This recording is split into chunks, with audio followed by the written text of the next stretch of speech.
Welcome back, Level 6 students. Today, we're examining what I like to call the ultimate biological machine, hemoglobin.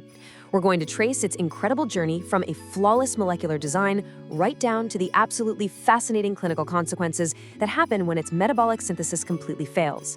As you're progressing in your studies, really grasping the elegant biochemistry behind our physiology becomes so essential. So this explainer is designed to give you exactly that clarity. Here's our roadmap for this explainer. First up, the hemo-oxygen paradox. Then, modulators of oxygen affinity. Third, iron oxidation, specifically methemoglobinemia. Fourth, the heme synthesis pathway. And finally, porphyrias, werewolves, and vampires. All right, let's just jump right into section 1, the hemoglobin-oxygen paradox. So think about this for a second. We have to ask ourselves, how on earth does hemoglobin achieve the completely contradictory task of having a high enough affinity to tightly grab oxygen in the pulmonary capillaries, but a low enough affinity to just let it go in the peripheral tissues? I mean, from an engineering standpoint, creating a carrier that's both incredibly sticky and incredibly slippery, depending entirely on where it is in the body, seems like an absolute paradox. Well, the answer lies in what we call the T to R transition.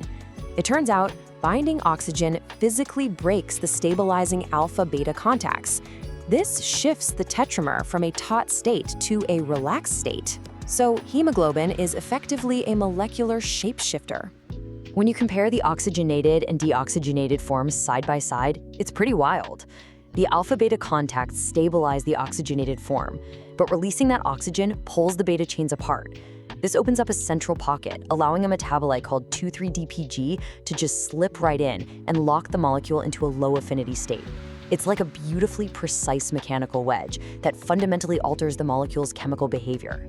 Which brings us smoothly to section 2, modulators of oxygen affinity and how we actually shift that curve. You're probably familiar with the classic sigmoidal dissociation curve.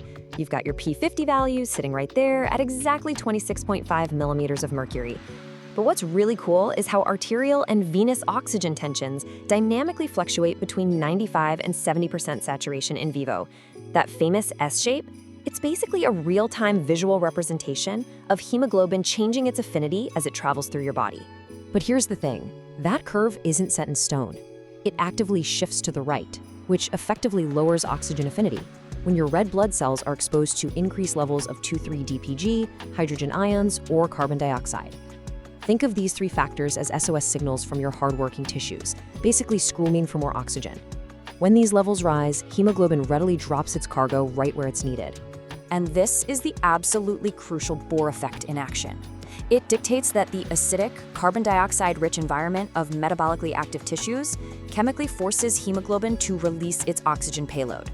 Conversely, up in the oxygen-rich, low CO2 environment of your lungs, the affinity absolutely skyrockets, allowing those red blood cells to rapidly reload. It's an incredibly elegant system. Now, to put this affinity into a wild evolutionary context, scientists actually discovered 4 specific mutations in the hemoglobin of the bar-headed goose. These mutations drastically increase its oxygen affinity, which allows this bird to survive at 30,000 feet where atmospheric pressure is just insanely low. It's a perfect real-world example of nature tweaking the structural blueprint to solve an extreme physiological problem. Let's pivot slightly to section 3, iron oxidation, Methaemoglobinemia. What happens when the core fails?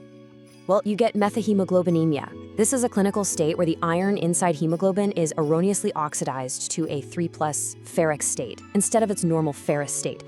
This totally nullifies its ability to bind oxygen. Clinically, this manifests as cyanosis. The patient's skin takes on this very distinct slate gray blueness. Now, a tiny amount of methemoglobin naturally forms in all of us through everyday oxidative reactions, but our bodies normally just convert it right back. The real danger kicks in when this delicate balancing act fails. So where does this oxidation defect actually come from? It basically stems from 3 primary roots: exposure to oxidizing chemicals like nitrates, inherited structural globin mutations, which we call HBM disease, or a deficiency in the enzymes tasked with reducing that iron back to a 2+ state. Let's zoom in on the genetic and biochemical underpinnings of those last 2.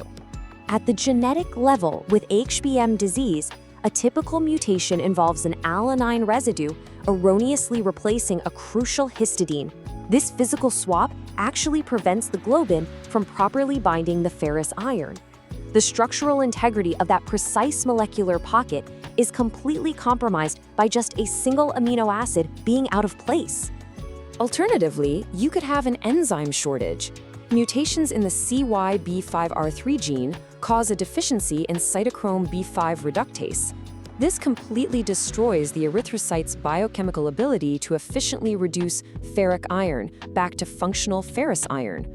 Without this metabolic pathway operating at full speed, methemoglobin levels dangerously pile up. And here is a rather fascinating bit of medical history. This specific enzyme defect actually anchors back to 1943, when a Dr. Deeney discovered these cyanotic Martin brothers in Northern Ireland. Their condition, later termed recessive congenital methemoglobinemia, became the very first hereditary trait ever linked to a specific enzyme deficiency. They were actually nicknamed the Blues Brothers, and their specific case really revolutionized our entire understanding of metabolic genetics. Moving along to Section 4, the heme synthesis pathway. Let's look at how we build this machine. At its core, heme is fundamentally a porphyrin pigment. It consists of 4 pyrroles linked by methane bridges around a central ferrous ion. Now, this ion is capable of forming 6 bonds, 4 to nitrogen and 2 to histidine residues. Those last 2 bonds, they are absolutely critical. They ensure there's a specific gap between the globin and the iron where the actual oxygen atom can temporarily attach itself. But assembling this ring is literally an 8-step biochemical relay race. It starts in the mitochondria, moves out into the cytosol, and then goes right back into the mitochondria. And here's the kicker. This entire process has a strict developmental deadline. It absolutely must conclude prior to the reticulocyte stage because mature red blood cells don't have mitochondria, so the factory has to finish the product before it's literally dismantled. And to prevent toxic precursor junk from building up, the final heme product triggers this brilliant 4-step negative feedback loop. It regulates ALAS, effectively shutting down its own factory at both the transcriptional and enzymatic levels the moment its quotas are met. It is just an exquisitely self-regulating assembly line. Which brings us to our final stop, Section 5, Porphyrias, werewolves and vampires. Let's talk about historical pathology. When that biochemical relay race we just talked about stumbles, you get conditions called porphyrias. For instance, a defect in uroporphyrinogen 3 synthetase causes Gunther disease, which comes with severe photosensitivity and excessive hair growth.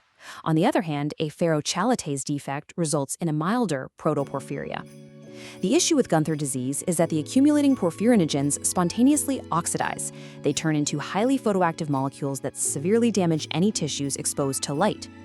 Now, here's where it gets really wild. Because severe congenital erythropoietic porphyria caused patients to actively avoid sunlight, grow excessive facial hair to protect their scarred skin, and display reddish teeth from oxidized porphyrins in their gums, it is widely suggested that this exact disease spawned the werewolf and vampire myths of Eastern Europe.